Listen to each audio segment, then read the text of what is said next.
Di gedung perusahaan Myeongdong Capital, Kim Moo-hyuk disambut dengan ramah. "Sudah lama sejak kunjungan terakhir Anda," ujar sang direktur. "Apa kabar?" tanya Kim Moo-hyuk santai. Dalam hati, ia bergumam. Bahkan sebelum krisis mata uang terjadi, ia sudah mulai menarik modal secara bertahap dari pasar rentenir Myeongdong, lalu merestrukturisasi bisnisnya.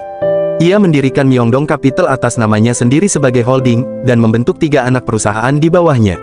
Sekarang, mereka hanya meminjamkan uang kepada pihak yang memiliki jaminan. Posisi mereka semakin kokoh. "Pak Kim, Anda terlihat jauh lebih sehat," ujar Kim Moo-hyuk. "Hahaha, mungkin karena akhir-akhir ini saya tidak melakukan apa-apa dan hidup tanpa kekhawatiran. Para rentenir lain sedang berpesta sekarang. Mulai dari UMKM sampai pekerja mandiri, semuanya datang memohon diselamatkan tanpa peduli seberapa tinggi bunganya." Dalam hati, Kim Moo-hyuk bergumam, saat ekonomi mulai goyah, bisnis seperti ini selalu bereaksi paling dulu. Ketika bank menutup aliran dana, rakyat biasa akan datang ke sini, tanpa menyadari bahwa ini adalah jalan tercepat menuju kehancuran. "Bagaimanapun, setidaknya sekarang saya bisa berdiri dengan kepala tegak di depan istri dan putri saya," ujar Direktur Kim. "Kau tidak akan hidup di balik bayangan lagi. Mulai sekarang, kau bukan lagi pedang bermata dua, Kim Ho-sik. Kau adalah Direktur Kim Ho-sik dari Myeongdong Capital," ujar Kim Moo-hyuk santai. "Terima kasih telah memberi saya kesempatan ini. Bagaimana kabar temanmu?" Dia belajar dengan rajin. Kini, Hyun Sung duduk bersama Direktur Kim dan Kim Moo-hyuk. "Begitu undang-undang batas bunga dihapus dan undang-undang bisnis pinjaman disahkan," ujar Kim Moo-hyuk, "perusahaan keuangan asing akan mulai masuk. Bukan hanya di Myeongdong, siapapun yang punya uang akan mendirikan perusahaan finansial di seluruh negeri." Ia menatap tajam. "Prioritas kita adalah bergerak lebih dulu. Jangan khawatir soal modal. Pinjamkan uang dengan bunga lebih rendah dari perusahaan manapun, tanpa pengecualian." Suasana menjadi dingin. Banyak kekuatan akan masuk ke bisnis ini. Kita tidak akan bertarung secara bersih atau frontal. Aku akan menggunakan semua kekuatan yang kumiliki. Kita harus menang, dengan cara apapun. Tak lama setelah itu, Kim Moo-hyuk berada di perusahaan lain. "Akhir-akhir ini pasti berat bagi Anda," ujarnya tenang. "Tidak, ini jalan yang saya pilih sendiri," jawab Direktur Noh. Dalam hati, Kim Moo-hyuk bergumam. "Untuk mendirikan perusahaan keuangan ini, aku menyerahkan semua pinjaman yang masih bisa ditagih kepada Kim Ho-sik, dan kepada si ular, Noh In-seok, yang tetap berada di pasar ilegal.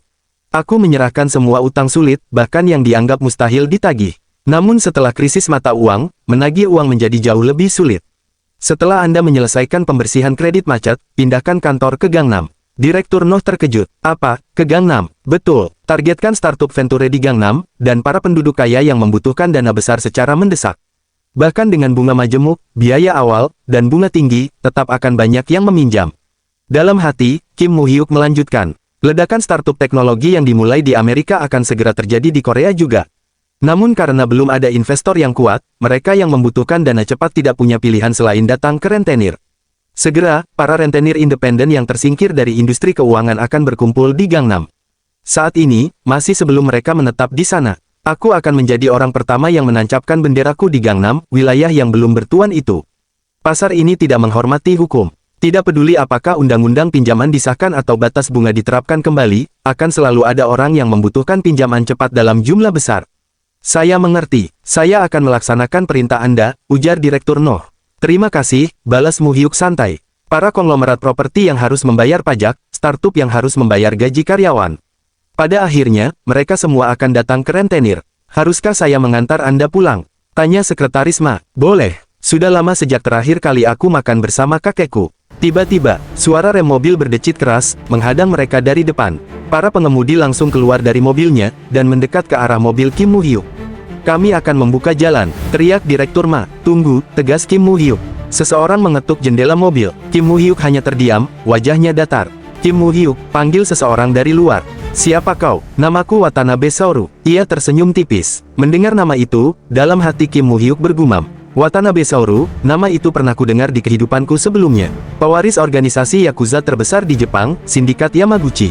Dia membunuh ratusan anggota yang menentangnya saat perebutan kekuasaan, dan dijuluki penjaga Kobe. Kami baru memulai bisnis di Myeongdong. Aku datang untuk memberi salam, atas nama Azure Wind Society," ujar Watanabe tenang. "Azure Wind Society, apa maksudnya ini? Dalam kehidupanku sebelumnya, aku tidak pernah berhubungan dengannya." Malam harinya, kedua pria itu saling berhadapan. Para pengawal berdiri di belakang, saling menatap tajam. "Merupakan suatu kehormatan bisa bertemu pemiliknya yang belum secara langsung," ujar Watanabe. "Aku juga tidak menyangka akan bertemu pewaris dunia bawah Jepang. Belum ada yang diputuskan. Anggap saja aku kandidat yang terkuat. Bukankah hasilnya sudah jelas? Tanya Kim Mu-hyuk. Kau berpura-pura tidak mengenalku, tapi ternyata kau tahu segalanya. Kalau begitu, langsung saja ke intinya, ujar Watanabe. Kami berencana memasuki bisnis pinjaman. Aku berniat bertemu Ketua Chon, pemilik Myeongdong. Tapi ku dengar sekarang kau yang memimpin. Informasimu keliru. Ketua masih dalam kondisi sehat sepenuhnya. Aku dengar Azure Wind Society telah melakukan beberapa tindakan melawan Ketua Chon, dan dirimu. Tapi dendam adalah satu hal. Bisnis adalah hal lain. Aku khawatir konflik yang tidak perlu bisa menyebabkan pertumpahan darah. Kedengarannya kau memintaku menyerahkan wilayahku. Kau masih muda, tapi cepat menangkap maksudku. Kalau begitu, berarti aku juga boleh masuk ke bisnis pinjaman di Jepang. Tanya Kim Mu-hyuk tenang. Sayangnya tidak ada keuntungan di Jepang. Pemerintah membatasi bunga dengan ketat. Bahkan penagihan ilegal pun sulit karena undang-undang pencegahan kekerasan. Tapi Korea berbeda, bukan? Benar, tidak seperti Jepang, Korea masih penuh peluang untuk dieksploitasi. Tapi, apa alasanku harus menyerahkan pasar Korea padamu? Aku bisa memilikinya sendirian. Kalau kau di posisiku, apakah kau akan menyerahkannya? Hahaha, Watanabe tertawa keras. Suasana berubah, semakin menegangkan. Aku sepenuhnya mengerti posisimu, Kim Mu-hyuk. Tapi aku tidak akan berhenti sampai apa yang kuincar berada di tanganku. Masuk saja jika kau berani. Aku akan menggunakan semua kekuatanku untuk menghentikanmu. Kalau begitu, negosiasi ini gagal. Kupikir kau akan lebih rasional daripada Ketua Chon. Ternyata aku salah. Memangnya ini pernah menjadi negosiasi sejak awal. Senang bertemu denganmu. Meski lain kali, kita tidak akan bisa saling tersenyum. Aku juga menikmatinya. Kim Mu-hyuk menjabat tangan Watanabe, wajahnya tetap datar. Mereka pun berbalik, dan pergi ke arah masing-masing. Kim Mu-hyuk menatap ke depan, dingin. Manajer, hubungi Park Dong-soo. Tempatkan semua orang dalam siaga penuh. Kita tidak tahu apa yang akan terjadi. Hubungi Eric Clarke juga, percepat pembentukan PMC, terutama perekrutan di Korea. Ia berhenti sejenak. Mereka sudah menyatakan perang. Suaranya rendah, namun tajam. Dan perang itu, akan segera dimulai. Keesokan harinya, di kediaman Chon Tae-san. Halo, Dong-soo Hyung. Semua cabang kita di Busan diserang. Yakuza menyerbu bersama para gangster Busan lainnya. Mendengar itu, matanya langsung membelalak, terkejut. Aku punya firasat buruk, aku harus segera ke sana. Dalam hati, Kim Mu-hyuk bergumam. Seperti yang kuduga, mereka mulai dari Busan. Apa mereka memanfaatkan geng pesaing yang pura-pura jadi sekutu? Suara pintu dibuka begitu keras. Bos, teriak sekretaris Ma, nenek Anda. Sementara itu, hujan turun begitu deras, membasahi seluruh kota. Nenek, panggil Kim Mu-hyuk. Ia berlari memasuki ruangan perawatan. Mu-hyuk, nenek, apa nenek tidak apa-apa? Oh, cucuku, kamu pasti sibuk. Kamu tidak perlu datang. Nenek, tidak apa-apa, kata dokter. Setelah beberapa hari dirawat, nenek bisa pulang. Jangan khawatir, nenek. Pengawal yang menghalangi mobil yang menabraknya mengalami luka parah, dia masih belum sadar. Hubungi keluarganya, bantu semua kebutuhan mereka, berikan perhatian khusus. Suaranya berubah dingin. Kita harus membawa nenek ke Seoul, sampai situasinya aman.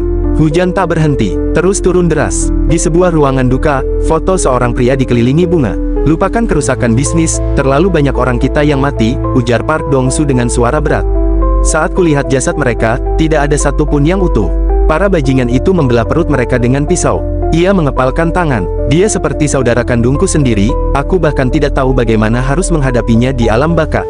Sekarang Busan sudah setengah dikuasai Yakuza, lanjutnya. Mereka datang berbondong-bondong, bahkan beberapa gangster Busan sudah bergabung dengan mereka. Apa yang akan Hyung lakukan?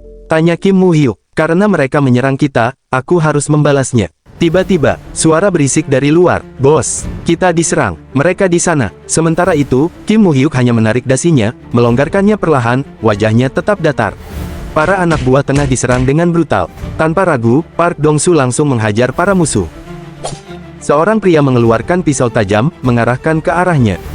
Dalam satu gerakan cepat, Kim Mu-hyuk menendangnya. Pria itu terpental, menembus jendela gedung. Tak lama kemudian, berita bentrok besar-besaran antara gangster dan Yakuza menyebar. Halo, Jaksa Agung, tolong selesaikan ini melalui kantor Kejaksaan Busan. Saya akan menemui Anda setelah kembali ke Seoul.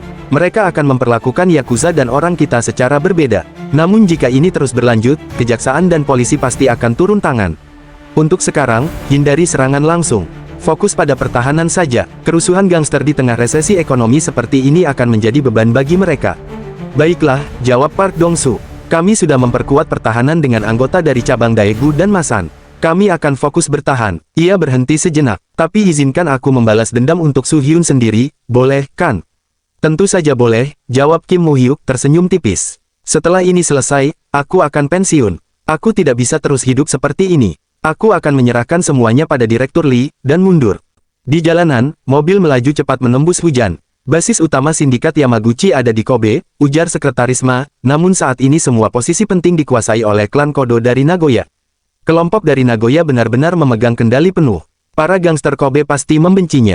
Benar, tapi pengawasan polisi sangat ketat. Nagoya menguasai sebagian besar sumber pendapatan, jadi mereka tidak bisa memberontak. Selain itu, suksesi putra bos mereka, Watanabe Sauru, hampir pasti terjadi. Itu membuat kelompok Kobe semakin terancam. Tapi suborganisasi inti klan Kodo, yaitu Sindikat Takayama, sebagian besar terdiri dari orang Korea Jepang. Mereka adalah sekutu paling setia, kelompok garis keras yang melakukan pembunuhan dan meneror organisasi lawan. Kim Moo-hyuk menatap lurus ke depan. Pasang hadiah untuk kepala bos sindikat Yamaguchi, 100 juta yen. Sekretaris Ma membelalakkan mata, dan sampaikan ini pada kelompok Kobe, kita akan mengalihkan perhatian pemerintah Jepang dari konflik Yakuza. Jadikan Nagoya sasaran, tanpa mengkhawatirkan uang ataupun polisi. Perintahnya tegas, tanpa ragu. Beberapa hari kemudian, senang bertemu dengan Anda semua. Saya James Han dari Dream High. Kami juga senang bertemu dengan Anda, Merhan. Akhirnya kami bisa bertemu dengan Harimau Asia, yang mengguncang Wall Street. Di antara mereka, satu orang hanya duduk diam, wajahnya datar. Saya tidak akan membuang banyak waktu, lanjutnya. Para pimpinan firma investasi Wall Street, jadi saya akan langsung ke intinya. Dream High berencana menyerang Jepang. Kami telah memperoleh keuntungan dari Thailand, Indonesia, Hong Kong, Korea, dan negara Asia lainnya. Namun semuanya masih kalah jauh dibandingkan skala Jepang. Kali ini, kami akan memimpin, dan menciptakan kesempatan bagi Anda sekalian untuk memulihkan kerugian sebelumnya. Omong kosong, bentak George, kau mengkhianati kami, dan sekarang ingin bekerja sama lagi melawan Jepang. Bahkan dalam resesi, mereka masih ekonomi terbesar kedua di dunia. Apa menurutmu Washington akan mengizinkan ini? Saya akan bernegosiasi dengan pemerintahan Clinton. Anda tidak perlu khawatir. Hah, kau, membujuk Washington. Jika Anda tidak percaya, Anda tidak perlu ikut. Dream High bisa menyerang sendiri, dan kami juga akan mengambil seluruh keuntungannya. Hei, George, ujar salah satu rekannya, singkirkan emosimu. Jika Washington mengizinkan, Jepang adalah target terbaik. Benar, mari gunakan kesempatan ini untuk menunjukkan kekuatan kita pada Jepang. Untuk menghasilkan uang, tidak ada yang namanya emosi. Kita mengambil risiko dan berinvestasi. Kita tidak punya tanggung jawab moral, Tuan George. Bukankah itu yang selalu Anda katakan pada media? Sekarang Anda ragu, hanya karena kejadian sebelumnya. George terdiam. Kami ingin Anda, George Solas, menjadi ujung tombak. Kami akan mendukung dari belakang, dengan dana, ujar Han Kyu-hyun tegas. Keesokan harinya, kesepakatan dengan orang-orang Wall Street selesai. Aku juga sudah menjadwalkan pertemuan dengan Menteri Keuangan Rubin minggu depan, tapi apakah pemerintahan Clinton benar-benar akan mengizinkan ini? Tanyanya ragu. Dulu aku memenuhi permintaan mereka, untuk membiarkan serangan terhadap Korea terjadi. Kali ini, mereka harus memenuhi permintaanku. Dalam hati, Kim Moo-hyuk bergumam. Persiapan sudah selesai. Saat krisis mata uang Jepang memburuk, pemerintah tidak akan punya waktu memikirkan perang Yakuza. Begitu aku memberi sinyal, perang akan dimulai. Sindikat Yamaguchi, dan sekutu mereka, Azure Wind Society, akan bergerak secara bersamaan. Bos, apa Anda sudah melihat koran pagi ini? Tanya Sekretaris Ma, menyerahkan sesuatu. Belum, ada apa? Di halaman depan tertulis, penguasa dunia bawah Myeongdong, siapa sebenarnya rentenir bernama Tuan Kim ini? Mata Kim Moo-hyuk membelalak. Dalam diam, ia mengerti. Balas dendam, telah dimulai. Campur tangan dalam konflik antar geng Busan, pertarungan pisau, memperebutkan pasar internet domestik. Mereka tidak menyebut nama asliku, tapi jelas mereka menargetkanku. Semua koran hari ini memberitakan ini. Apa yang akan Anda lakukan? Karena tidak menyebutku secara langsung, aku tidak akan menanggapi. Tidak perlu maju sendiri dan membuatnya terlihat seperti memang aku. Manajer Ma, sudah diidentifikasi. Cucu perempuan ketua Godari Godaili, bagian apa yang harus diselidiki? Kasus narkoba. Dalam hati, Kim Woo-hyuk bergumam. Aku ingat seorang wanita bernama Gumijo dari kehidupan masa laluku. Dia pernah tertangkap dalam razia, tapi bisa keluar dari kantor polisi dengan mudah. Tuan Kim Moo-hyuk, kami dari kantor Kejaksaan Distrik Seoul. Mohon ikut bersama kami. Kim Moo-hyuk membatin, Kejaksaan Distrik Seoul. Apa kalian punya surat perintah? Tidak, tapi akan lebih baik bagi kita semua jika Anda bekerja sama. Orang-orang di sekitar mulai menoleh, memperhatikan. Atas tuduhan apa? Tanya Kim Moo-hyuk. Kami menerima informasi bahwa Anda terkait dengan hilangnya rentenir Myeongdong, Shin Sung-il. Ini hanya permintaan pendampingan sukarela. Jika Anda menolak, kami akan kembali dengan surat perintah. Dalam hati, Kim Mu-hyuk bergumam. Pendampingan sukarela, lalu penangkapan darurat. Jaksa sering menggunakan taktik itu. Saat ini, kejaksaan terpecah menjadi dua faksi, Jaksa Agung dan Kepala Kejaksaan Distrik Seoul, Bae Beong-yu. Aku tahu Bae Beong-yu adalah anggota Azure Line Society. Pengaruh Yun Chang-ho di Kejaksaan Distrik cukup lemah. Baiklah, ayo kita pergi. Lebih baik daripada menolak dan memberi mereka alasan untuk menyerang. Kini mereka berada di dalam mobil yang melaju. Anda benar-benar akan pergi ke kejaksaan? Tanya Sekretaris Ma. Iya, jalan saja. Aku perlu menelepon seseorang sebelum kita sampai. Di gedung kejaksaan, Kim Mu-hyuk duduk dengan tenang di ruang interogasi. Dalam hati, ia bergumam. Pendampingan sukarela bisa berlangsung maksimal 6 jam. Dalam waktu itu, mereka akan mencoba mendapatkan surat perintah penangkapan. Jika gagal, mereka akan menggunakan penangkapan darurat sebagai jalan pintas. Namun tanpa alasan kuat, itu sulit dilakukan. Seseorang masuk ke ruangan. Nama, teriaknya tidak sopan, menjatuhkan dokumen ke meja dengan keras. Jaksa, santai saja, kita bisa mulai setelah pengacara saya tiba. Nama, teriaknya lagi, pengacara saya akan segera tiba. Hei, kau bocah sombong. Kim Mu-hyuk, kau pikir ini rumahmu? Permisi, jaksa, apakah saya di sini sebagai tersangka, atau saksi? Bocah kurang ajar, berani sekali kau. Semua orang yang masuk ke sini adalah tersangka. Dalam hati, Kim Mu-hyuk bergumam. Dia mudah sekali dibaca, mereka hanya mencoba memancing reaksiku, dia bahkan tidak tahu apa-apa. Ini membosankan, berhenti membuang waktu dan kirim seseorang yang kompeten. Apa katamu, berani sekali kau? Pintu terbuka, kepala jaksa, Jaksa Lee, kau boleh keluar. Aku yang akan menangani ini. Jaksa itu keluar dengan wajah penuh amarah. Halo, Tuan Kim Mu-hyuk. Saya Haseok Jin, Kepala Jaksa Divisi Kriminal 3. Apakah Anda mengenal Shin Sung-il, rentenir dari Myeongdong? Kenal, saya pernah bertemu dengannya beberapa kali karena bisnis kakek saya. Saya rasa bukan hanya beberapa kali. Dia mengelola kantor ketua Chon Taesan di Myeongdong, benar. Dan sekarang Anda mewarisi bisnis itu. Pada hari dia terakhir terlihat, geng Dongsu dan Baekho bentrok di Myeongdong.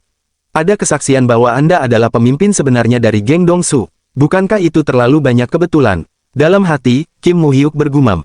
Mereka tidak punya bukti nyata. Dia hanya mencoba membuatku terpeleset dengan kata-kataku. Aku tidak meninggalkan bukti apapun. Saya juga mendengar berita itu. Tapi menghubungkan saya dengan hilangnya dia, bukankah itu terlalu dipaksakan? Tunggu, seseorang masuk ke ruangan. Siapa Anda? Tanya kepala jaksa heran. Saya pengacara dari firma hukum Yunyang. Saya mewakili Tuan Kim Mu-hyuk. Maaf terlambat. Tidak apa-apa. Terima kasih sudah datang secepat ini. Saya dengar ini pendampingan sukarela. Bukankah ruang interogasi terlalu berlebihan? Tuduhan terhadap Tuan Kim sudah jelas, ujar kepala jaksa. Kalau begitu, seharusnya Anda membawa surat perintah penangkapan. Kenapa menggunakan pendampingan sukarela? Apa saja tuduhannya? Kejahatan terorganisir, menghasut pembunuhan, pelanggaran hukum valuta asing, intimidasi, dan lainnya. Dalam hati, Kim Mu-hyuk bergumam. Kejahatan terorganisir, mereka mencoba menjebakku dengan tuduhan besar. Kejaksaan percaya Anda mendanai Park Dong-su, menyatukan geng-geng, dan memicu konflik dengan Baekho. Apakah Anda punya bukti kuat untuk tuduhan itu? Ada kesaksian bahwa Shin Sung-il dan Mo Tae-beom dibunuh. Pada saat bentrokan di Myeongdong, geng Dong-su mencoba menculik Shin Sung-il. Dia dibawa ke pabrik kosong lalu menghilang. Bahkan Baek Jung-gi, bos Baekho yang dipenjara, memberikan kesaksian yang sama.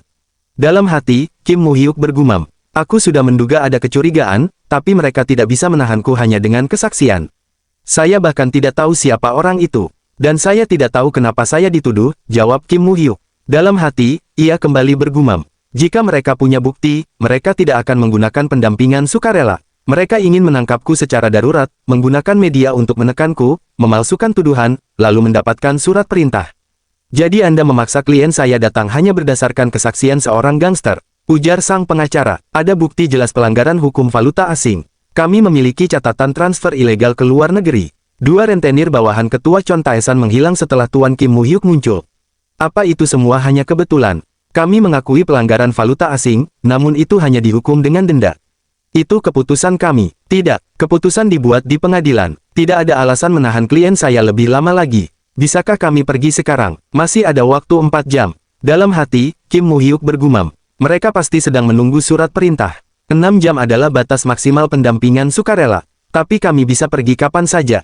Tidak bisa, kami masih harus menyelidiki banyak hal. Kalau begitu, kami akan ikut dalam penyelidikan itu. Seseorang melangkah masuk. Tuan Yun, apa yang membawa Anda ke sini? Oh, kepala jaksa, Anda yang menangani kasus ini. Tuan Kim Mu-hyuk meminta firma kami. Jadi saya mengirim putra saya terlebih dahulu, tapi saya pikir saya harus datang sendiri. Dalam hati, kepala jaksa itu bergumam. Putra, kalau begitu, bisa Anda ulangi tuduhan utama sekali lagi, kepala jaksa Haseok Jin. Sudah cukup, Tuan Yun. Dalam hati, kepala kejaksaan distrik Seoul, Bae Beong-yu, anggota Azure Line Society. Permainan ini belum selesai. Kepala kejaksaan distrik Seoul, Bae Beong-yu, anggota Azure Win Society, datang memasuki ruangan. Wah, siapa ini kalau bukan kepala kejaksaan distrik, Bae Beong-yu? Sudah lama tidak bertemu. Saya dengar Anda dipromosikan menjadi kepala kejaksaan distrik Seoul. Senang bertemu Anda lagi, selamat. Kalau bahkan Tuan Yun yang terkenal tak tergoyahkan ada di sini, berarti kami sudah menemukan orang yang tepat. Putra saya bersikeras menangani kasus ini karena mereka berteman dekat. Sebagai ayah, saya tak bisa tinggal diam melihat temannya menderita, jadi saya ikut datang. Kalau begitu, biarkan putra Anda yang menangani ini, dan mari kita bicara. Pintu pun ditutup. Apa masih ada yang perlu diselidiki? Kalau tidak, bolehkah kami pergi sekarang? Tolong tunggu sebentar lagi, ujar kepala jaksa, melirik arloji di tangannya. Percuma menunggu, pengadilan tidak akan mengeluarkan surat perintah, ujar Kim Woo-hyuk santai. Apa? Tanya kepala jaksa terkejut. Kalian pasti sedang menunggu hasil permohonan surat perintah penangkapan. Sebaiknya kalian menyerah, ucap Kim Woo-hyuk, tersenyum tipis. Hyuwo, ini aku, Woo-hyuk. Bagaimana keadaan kakekmu? Aku juga baik. Aku ada permintaan untuknya. Baiklah, tolong urus pengadilannya untukku. Ketua jaksa, panggil seorang staf, memasuki ruang interogasi. Apa benar itu? Permohonan kita ditolak, dengan sangat cepat. Kalau begitu, kami akan pergi sekarang. Ayo, Woo-hyuk, tunggu. Siapa yang menyuruh kalian berdiri? Teriak kepala jaksa, Kim Woo-hyuk. Berdasarkan pasal 200 ayat 3 KUHP, pukul 15.30 kau ditangkap darurat atas tuduhan menghasut pembunuhan dan melanggar undang-undang valuta asing. Penangkapan darurat. Kalian tidak punya bukti untuk tuduhan hasutan pembunuhan. Dan pelanggaran valuta asing tidak memungkinkan penangkapan darurat. Itu keputusan pihak kejaksaan. Mau itu penangkapan darurat atau apapun, kalau kejaksaan bilang begitu, maka begitu adanya. Duduk, atau aku akan memborgolmu. Mulai sekarang, kau bukan saksi, tapi tersangka. Mengerti, dia setuju untuk datang secara sukarela, dan sekarang kalian malah menangkapnya. Kami tidak menerima ini, ujar pengacara Yun tegas. Silakan ajukan keberatan kalau mau. Bagaimanapun, dia akan ditahan di sini selama 48 jam. Serahkan ponsel dan semua barang pribadimu. Aku akan mengurusnya. Ketua jaksa, bentak seseorang. Dalam hati, Kim Woo-hyuk bergumam. Penangkapan darurat, yang memungkinkan mereka menggeledah rumah dan kantorku tanpa surat perintah selama 24 jam. Mereka akan melakukan apa saja untuk menemukan bukti. Ikuti prosedur resmi, kosongkan kantormu dan duduk. Dasar rentenir sialan. Di kantor kejaksaan, di ruangan Bae Beong-yu. Saya tidak menyangka Anda turun tangan langsung, Tuan Yun. Saya juga tidak menyangka kejaksaan menindas seorang pengusaha terhormat. Pengusaha terhormat, apa Anda benar-benar tidak tahu siapa Kim Woo-hyuk? Saya tidak terlalu tahu soal teman putra saya. Tapi melihat betapa kerasnya kalian menekan ini, pasti ini perintah dari Azure Win Society. Saya juga punya hubungan baik dengan mereka selama bertahun-tahun. Tapi saya tidak bisa menghentikan putra saya yang begitu tulus. Hah, saya sudah menduganya. Karena Anda sudah tahu semuanya, saya akan bicara terus terang. Azure Win Society ingin dia ditahan selama 3 bulan. Anggap saja ini kesempatan untuk membersihkan urusan kantornya juga. Cuma 3 bulan. Kami ahli dalam negosiasi hukuman, tapi kali ini tidak bisa dinegosiasikan. Kenapa Anda melakukan ini? Apa Anda tidak tahu siapa yang berada di belakang Azure Win Society?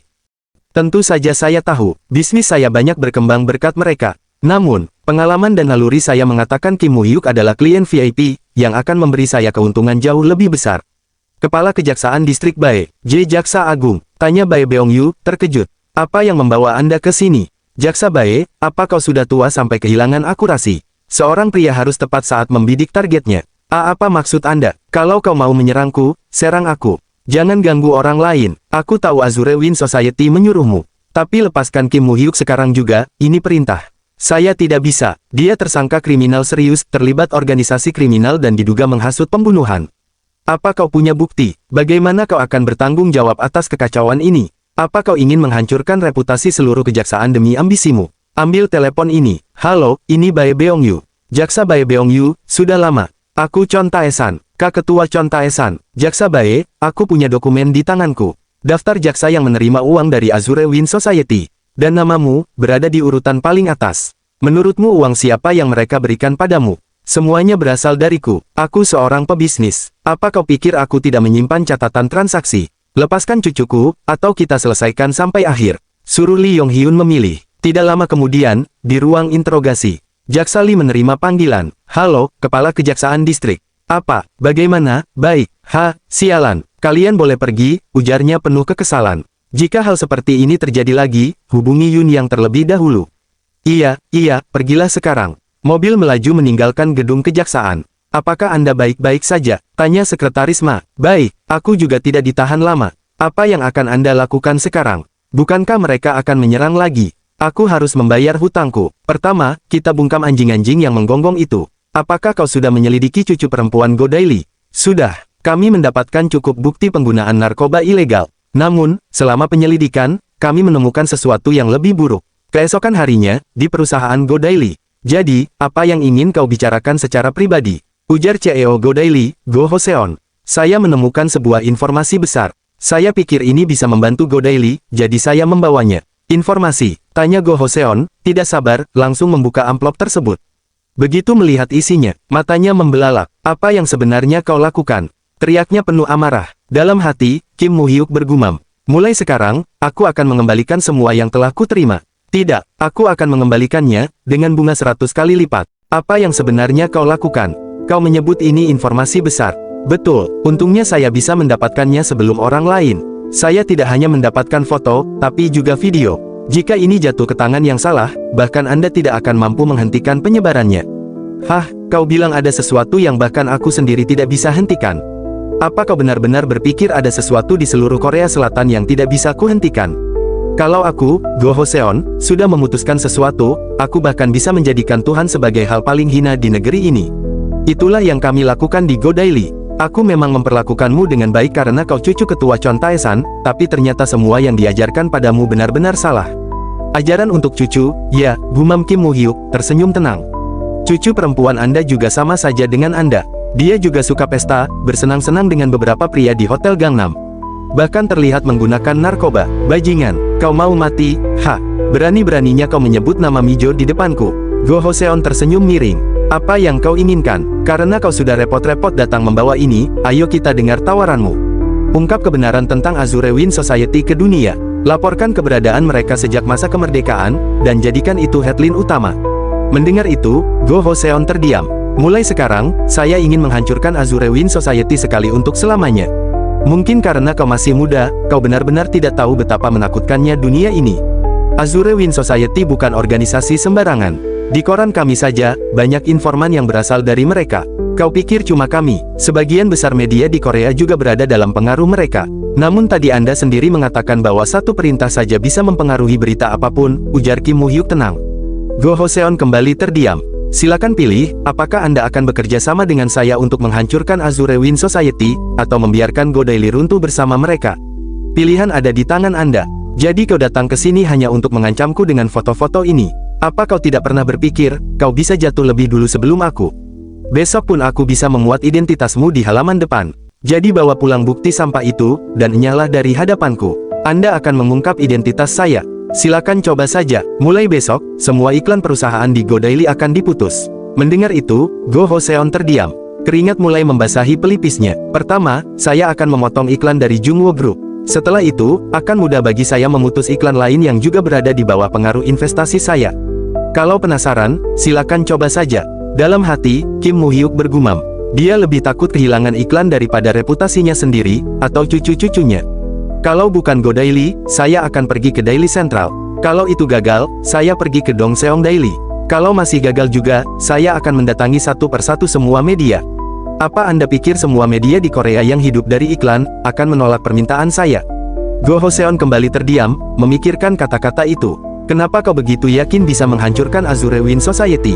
Bukankah mereka didukung oleh Yakuza? Soal itu tidak perlu Anda khawatirkan.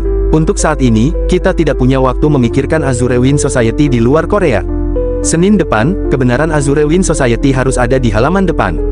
Buat judul dan isi berita yang kontroversial, sampai membuat rakyat Korea marah.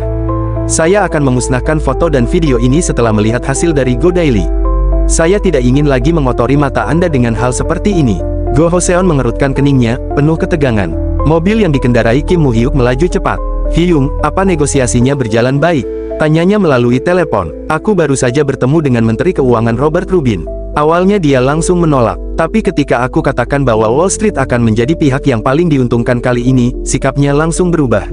Dia malah menyuruhku berhati-hati. Jepang adalah mitra politik dan ekonomi penting bagi Amerika. Dia tidak ingin mereka benar-benar runtuh. Majukan jadwalnya, laksanakan operasi ini akhir pekan ini, bersama Wall Street. Apa, mereka yang menyerang kita lebih dulu? Sudah seharusnya kita membalas, dengan menyerang titik paling menyakitkan mereka. Di Amerika, jadwalnya dimajukan, ujar Han Kyung-yang dengan tenang. Kami memang mendapat kontrak dari Washington, tapi cadangan dolar Jepang jauh lebih besar dibanding negara Asia Tenggara atau Korea. Itu bukan negara yang mudah digoyahkan, tetapi tetap tidak akan lebih besar dari Inggris yang pernah Anda jatuhkan, Tuan George. George tersenyum tipis. Bagaimana dengan dana untuk serangan?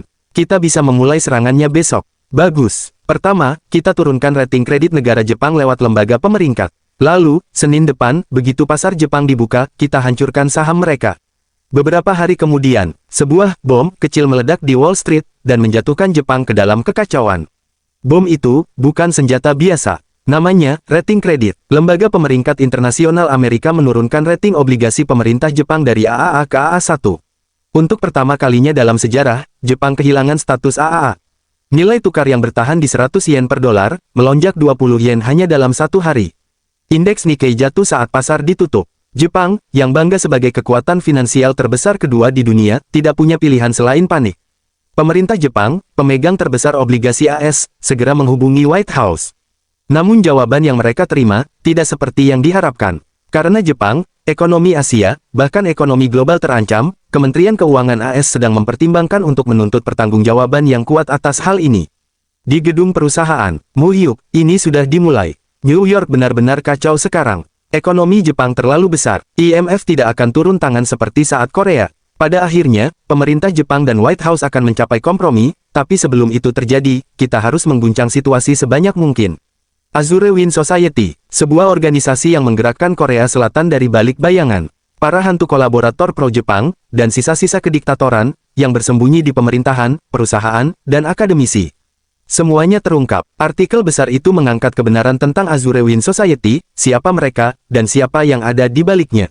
Sekitar 120 tokoh politik dan bisnis terkonfirmasi terlibat. Begitu Go Daily mempublikasikannya, koran-koran lain pun mulai membuka informasi yang selama ini mereka sembunyikan. Turunkan bunga pinjaman di semua kantor kita di seluruh negeri, menjadi 20%, perintah Kim Moo-hyuk tegas. Terutama bagi orang yang datang untuk melunasi pinjaman dari perusahaan milik Azure Wind Society atau Yakuza. Umumkan bahwa kita akan menurunkan bunga mereka 5% lagi. Kita akan menghancurkan sepenuhnya perusahaan pinjaman yang dibawa masuk oleh Azure Wind Society, dan sindikat Yamaguchi. Dari pihak Kobe, mereka menerima tawaran kita, ujar Sekretaris Ma. 13 organisasi di Kobe telah keluar dari sindikat Yamaguchi dan membentuk kelompok baru. Mereka berjanji, begitu kita memberi sinyal, mereka akan bergerak bersamaan. Bagaimana dengan Eric Clarke? Perusahaan BMC sudah didirikan. Perekrutan personel domestik selesai. BMC itu bernama Blackbeard. Saat ini, 3 tim luar negeri sudah siap bergerak kapan saja. Bagus, biarkan personel domestik siaga, dan seluruh tim luar negeri Blackbeard, segera masuk ke Korea. Dalam hati, Kim Moo-hyuk bergumam. Sebentar lagi, operasi penumpasan akan dimulai. Sementara itu, di kediaman petinggi Azure Wind Society, mereka duduk berhadapan, wajah-wajah penuh ketegangan. Orang-orang di Go Daily tidak lagi mendengarkan kita. Semua orang yang kita tanam di sana sudah dipecat, ujar seorang pria. Meja dipukul keras. Bajingan Go Hoseon itu mengkhianati kita. Padahal dulu dia bersumpah setia. Semakin banyak orang memutus kontak. Mereka mencoba membersihkan diri sebelum nama mereka muncul di media. Malam harinya, Kim Moo-hyuk berdiri menghadap jendela, seolah menyalurkan seluruh pikirannya ke dalam gelapnya pemandangan kota. Tuan, dari belakang, terdengar suara Sekretaris Ma. Semua orang sudah berkumpul. Baiklah, kita mulai. Kim Moo-hyuk duduk dengan tenang. Terima kasih sudah berkumpul. Kalian semua adalah kekuatan inti yang kuandalkan. Silakan perkenalkan diri masing-masing. Aku Park Dong-soo, dari faksi Saseng dan Polar Construction. Ini Direktur Lee Sang-gen dari perusahaan kami. Aku Eric Clarke dari Blackbeard. Ini Oliver Green, pemimpin tim 1 Blackbeard. Aku Kim Ho-sik dari Myeongdong Capital, Park Hyun-sun, ujarnya memperkenalkan diri. Sekarang, akan kujelaskan tujuan pertemuan ini. Sejenak, suasana hening. Aku berniat mengakhiri Azure Wind Society. Mereka semua membelalakkan mata, terkejut. Faksi Saseng akan menghabisi Watanabe Sauru. Kami sudah tahu lokasi persembunyian para Yakuza. Kerahkan semua kekuatan yang ada, pastikan mereka tidak bisa kabur. Entah membalas dendam untuk Su Hyong sendiri, atau membawa dia padaku, aku serahkan pada penilaianmu di lapangan, Presdir Park. Dimengerti, jawab Park Dong-su tegas. Untuk Myeongdong Capital, terus blokir Yakuza di industri pinjaman. Begitu Watanabe mati, mereka tidak akan bisa bertahan lama. Blackbeard dan manajer Ma akan menyerang kediaman ketua Azure Wind Society, Lee Yong-hyun. Jika kita tidak menyingkirkan Azure Wind Society, mereka akan terus menghalangi kita. Dendam pribadiku pada mereka memang besar, tapi demi bisnis kita harus menyingkirkan mereka sekarang. Hari hanya adalah Senin depan. Jaga kerahasiaan, sampai semuanya selesai. Keesokan harinya, di kediaman Chon Tae-san. Kau yakin bisa melakukan ini? Yakin, kakek. Inilah yang selama ini ku persiapkan. Bukankah kakek juga berpikir Azure Wind Society harus disingkirkan suatu hari nanti? Aku hanya akan memulai perang total jika peluang menang di atas 70%. Berapa peluangnya? Aku tidak bisa memastikannya, tapi kekuatanku tidak akan kalah. Myung-hun, ada apa, ketua? Berapa banyak orang yang bisa kau kerahkan? Kirim semuanya ke Mu-hyuk. Pasukan Direktur H adalah tim pengamanan kakek. Kita membutuhkannya di sini untuk berjaga-jaga. Tenang saja, kalau aku mati pun, itu bukan masalah besar. Kalau aku bisa membunuh Lee Yong-hyun, aku tidak akan punya penyesalan. Maaf, Mu-hyuk, karena membebankan ini padamu. Tidak perlu khawatir, saya akan memastikan ada cukup orang yang tetap berjaga di sini. Lagi pula ini Pyeongchangdong, daerah tempat tinggal para ketua konglomerat. Polisi selalu berpatroli di sini. Jika terjadi sesuatu, mereka akan langsung datang. Saya akan melindungi ketua, jangan khawatir. Terima kasih, Direktur H. Aku titipkan kakek padamu. Sementara itu, di gedung perusahaan milik Eva Jo. Kini sepertinya kau sudah melalui banyak hal. Bagaimana kondisi Jesung Bank? Situasi hutangnya lebih buruk dari yang kita kira. Dibanding ini, kasus Peregrine tidak ada apa-apanya. Kalau di Hong Kong, bank ini sudah bangkrut. Sektor keuangan di sini masih dikendalikan pemerintah, tapi itu akan berubah perlahan. Lagi pula kita sudah mengamankan dana publik. Pemerintah setuju membeli kredit macet dan menyerahkan 51% saham seharga 500 miliar dolar. Bagaimana dengan merger dengan Aeon Bank? Berjalan lancar. Berkat bantuanmu, pemerintah sangat menyukai ide penggabungan ini. Yun yang akan menangani rasio merger dan detailnya. Tidak, biar aku saja yang mengurusnya. Sejujurnya, kapan lagi aku bisa menandatangani kontrak sebesar ini? Penggabungan Jesung dan Aeon, yang dulu merupakan bank terbesar di Korea, akan menciptakan bank raksasa, bahkan di tingkat Asia. Tapi, namanya apa? Tanya Eva Jo. Taesan Bank. Dalam hati, Kim Mu-hyuk bergumam. Hadiahku untuk kakek. Sepanjang hidupnya, beliau hanya dikenal sebagai rentenir bawah tanah. Nama ini, akan punya makna yang luar biasa baginya. Balas dendam pada Azure Wind Society, dan sebuah bank atas nama kakek. Semua hadiah, sudah siap. Sekarang, saatnya memulai semuanya. Di dalam mobil, Sanggen, ujar Park Dong-su. Iya, bos. Setelah ini selesai, ambil alih perusahaan untukku. Bos, teriak Sanggen, terkejut. Apa yang Anda katakan? Saya bisa menjalankan perusahaan dengan baik karena Anda selalu mendukung saya. Tidak, kau bisa melakukannya sendiri. Aku sudah lama memutuskan. Setelah membalas dendam untuk Su Hyong, aku akan pensiun. Telepon berdering. Halo, Mu-hyuk, kami siap. Baiklah, dia bilang, untuk mulai. Park Dong-su keluar dari mobil. Ia berdiri di depan, memimpin seluruh anggota. Jika hari ini berjalan lancar, kita tidak perlu bertarung lagi. Anggap ini yang terakhir, dan kerahkan semuanya. Tidak mungkin kita membiarkan Yakuza sialan itu merebut wilayah kita. Ayo, di gedung markas Yakuza, dua orang berdiri santai di depan pintu masuk. Tiba-tiba, sebuah mobil melaju sangat kencang, menabrak pintu masuk hingga hancur lebur. Hancurkan, tegas Park Dong-su. Hancurkan semuanya. Para anggota langsung berlari masuk, dan pertempuran pun dimulai. Sementara itu, di dalam ruangan, mereka tengah asyik berbincang. 13 kelompok di Kobe keluar dari sindikat Yamaguchi kita, dan membentuk organisasi baru yang berpusat di Kobe. Nagoya sedang dalam kondisi darurat sekarang, jadi mereka tidak bisa mengirim bala bantuan. Tak, sebuah pedang tiba-tiba menancap di meja. Tikus-tikus itu menyebar kemana-mana saat aku tidak ada, ujar Watanabe, penuh amarah. Begitu aku kembali, akan kubunuh mereka semua. Tak satu pun akan kubiarkan hidup. Namun, suara keributan terdengar dari luar. Tuan Watanabe, apa yang terjadi? Ada serangan dadakan. Jumlah mereka jauh lebih banyak. Anda harus segera evakuasi. Evakuasi? Tidak, hubungi Lee Yong-hyun. Suruh dia kirim bala bantuan. Bajingan sombong, berani-beraninya mereka menyerangku. Di lobi gedung, suara Park Dong-su menggema. Habisi mereka, balaskan dendam untuk Su Hyung. Jalannya sudah terbuka. Semua, lewat sini. Di dalam ruangan gelap, seorang pria terhempas, darah memuncrat dari tubuhnya. Kemarilah, ujar Watanabe dingin. Para pasukan langsung menyerang. Sementara itu, Park Dong-su menghantam lawan tepat di wajah. Dalam satu gerakan, ia menjatuhkan 3 musuh sekaligus. Sanggen, dengan pisau tajamnya, menebas abis musuh di depannya. Melihat rekan mereka terluka, keduanya melirik ke belakang. Watanabe, dengan kejam menghancurkan lawan-lawannya satu persatu. Beberapa anak buah mulai goyah, ketakutan.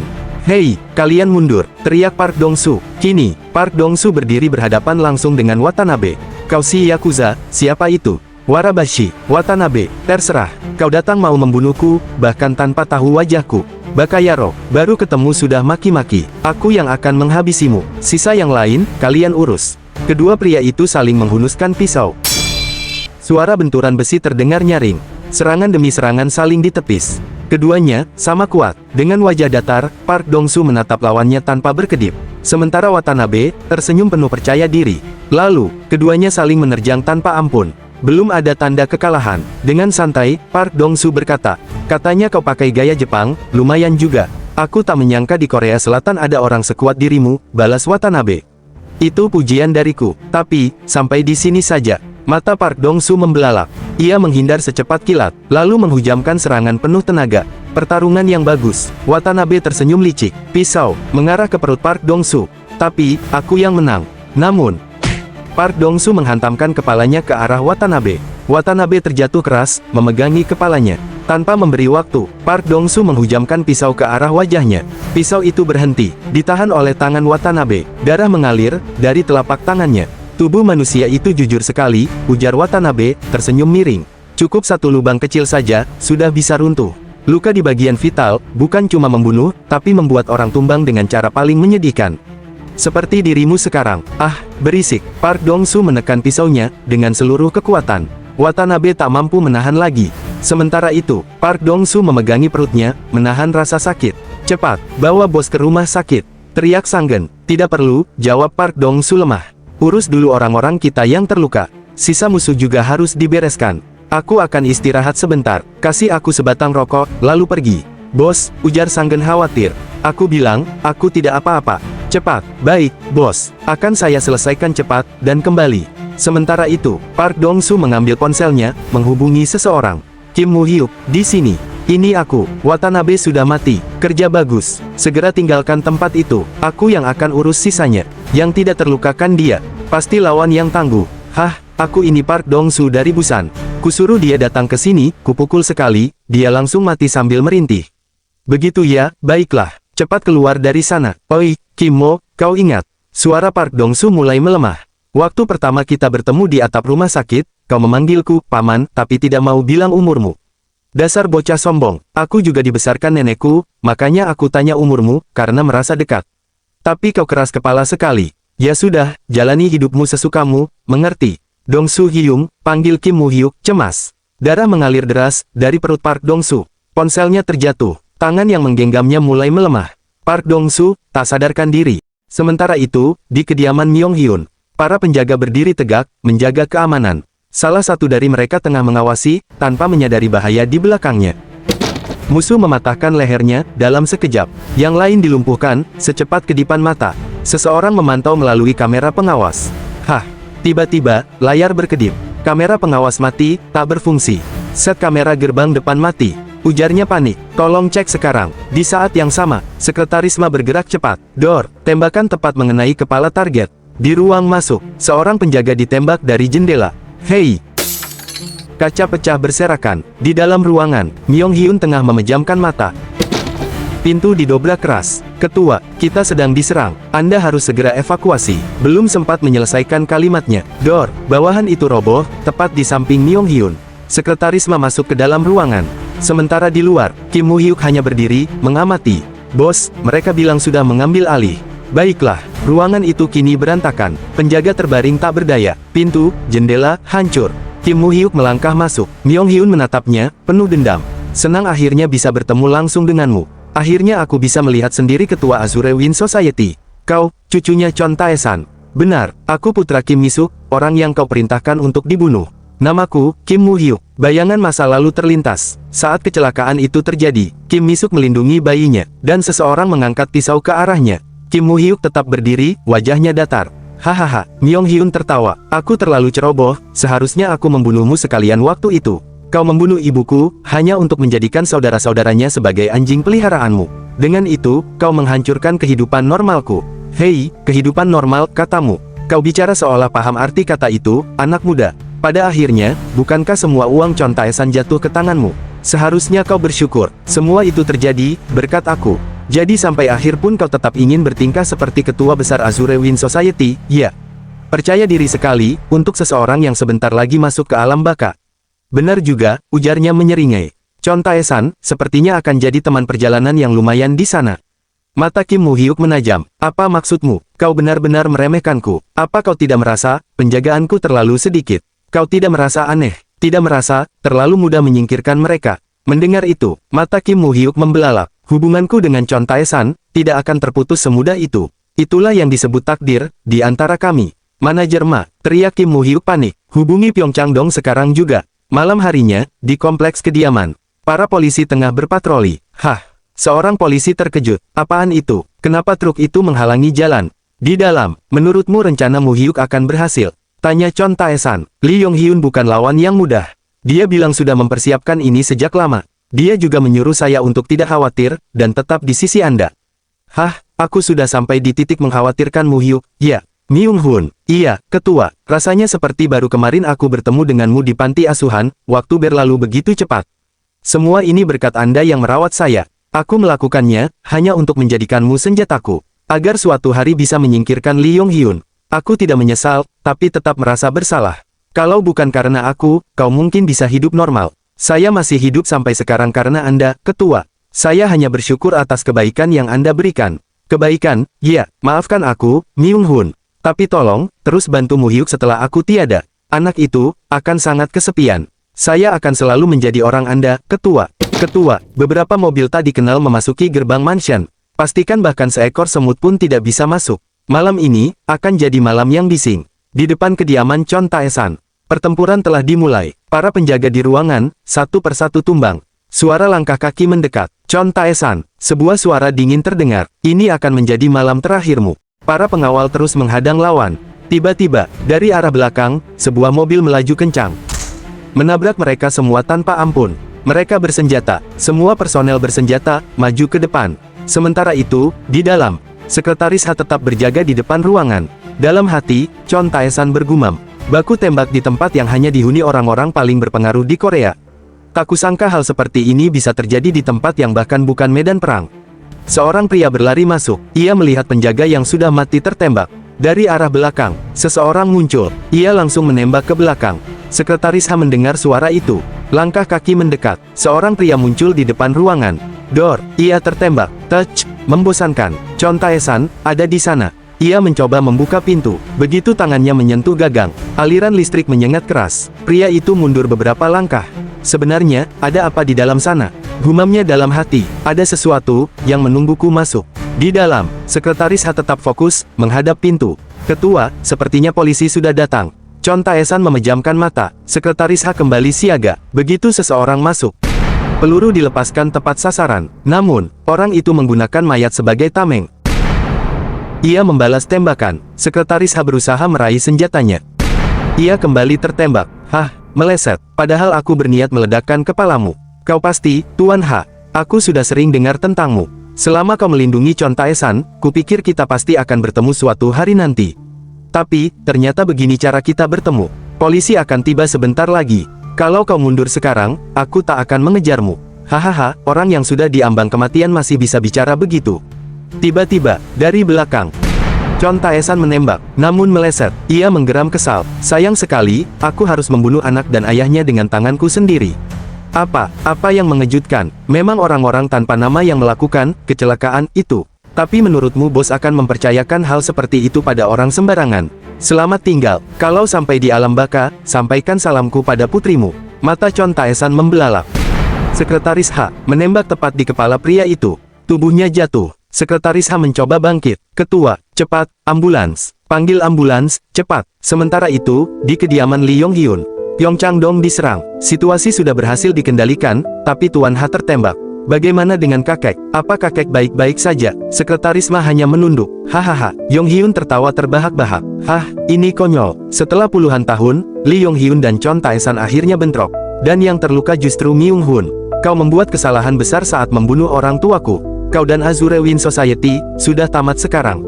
Jangan meremehkan Azure Wind Society. Bahkan jika aku mati di Korea, sekutuku dari Jepang akan membalaskan dendamku. Kalau yang kau maksud Watanabe yang masuk ke Korea, dia sudah lebih dulu pergi dan menunggumu di sana. Konflik internal di sindikat Yamaguchi juga ulahku. Bahkan anggota Azure Wind Society di pemerintahan Jepang tak akan bisa menolongmu. Tidak mungkin, semua ini, rencanamu. Seorang rentenir dari Korea, sendirian mengguncang ekonomi Jepang. Percaya atau tidak, terserah padamu. Sejak kau menyeretku ke kejaksaan, nasibmu sudah berakhir. Yong Hyun mengerutkan kening. Manajer Ma, berikan pistolnya. Biar saya saja yang melakukannya. Tidak, aku harus melakukannya sendiri. Memang seharusnya aku yang menyelesaikannya. Tapi, aku tahu apa yang kau khawatirkan. Berikan padaku. Maafkan saya, bos. Apa? Sekretaris Ma menembak Yong Hyun, begitu cepat. Kim Moo-hyuk hanya menatap. Yong Hyun sudah tak berdaya. Aku tahu kau melakukannya demi aku. Tapi jangan pernah membangkang perintahku lagi. Tubuh Yong Hyun terjatuh. Peluru menancap di kepalanya.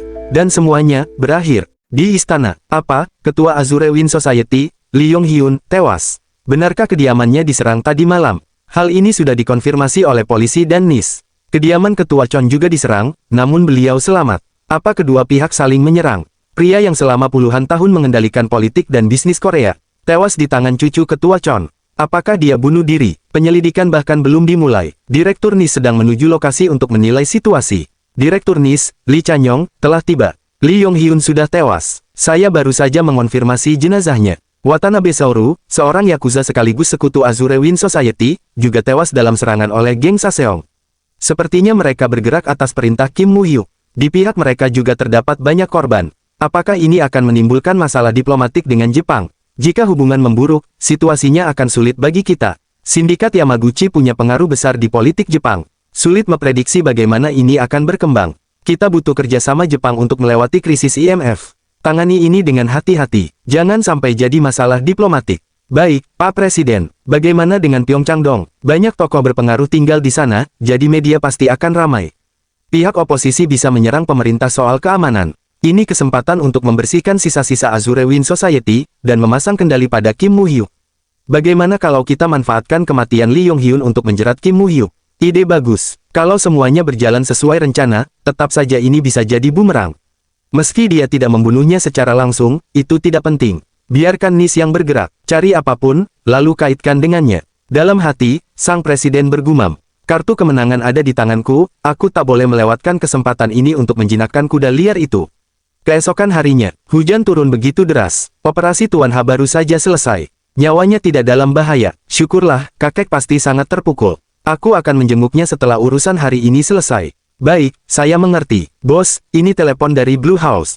Sepertinya Presiden punya rencana lain. Dia ingin menyerahkan kasus ini ke NIS, dan menyelidiki Anda. Dasar politisi sialan.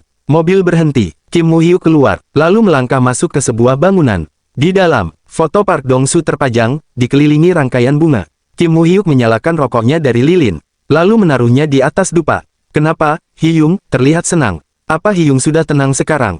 Beristirahatlah dengan damai, Dong-soo Hyung. Di luar gereja, bagaimana situasi di dalam geng?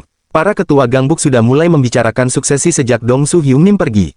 Mereka mulai angkat kepala lagi. Para tua bangka itu memang rakus. Apa kau punya cukup kekuatan di dalam geng? Selain gangbuk, anggota Busan dan sebagian besar geng Seoul berada di bawah pengaruh saya. Geng Jeolla memihak para ketua, dan geng Gyeonggi memilih netral. Netral, justru yang paling tidak bisa dipercaya.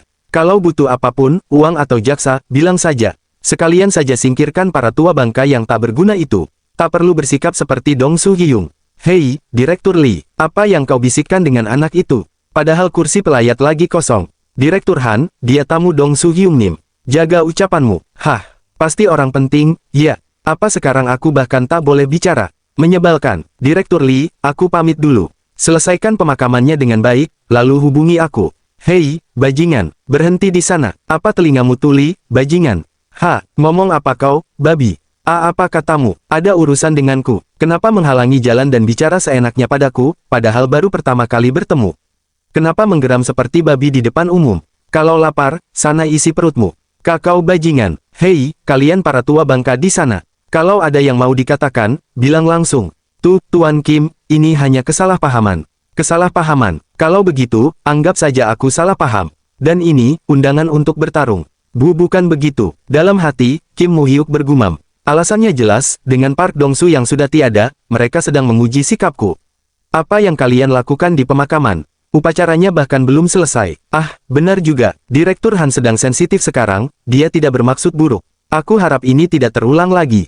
Demi Presiden Park, kali ini aku biarkan. Baik, saya mohon maaf. Direktur Han, minta maaf. Apa yang kau lakukan? Cepat minta maaf. Saya minta maaf. Kim Moo-hyuk berbalik, melangkah pergi dengan tenang. Manajer Ma, baik, bos. Dengan tegap, manajer Ma mengepalkan tangan. Tamparan keras menghantam kepala Direktur Han. Para tetua terkejut. Belum selesai. Bu, ia menghantam perut Direktur Han dengan kekuatan penuh. Direktur Han terlempar, tak berdaya. Ayo pergi, aku lelah. Para tetua hanya bisa berdiri, gugup dan ketakutan. Sementara itu, di kehidupan lain, seorang pemuda meneguk minuman. Wow, ini gila, ini luar biasa, sashiminya luar biasa, lautnya luar biasa.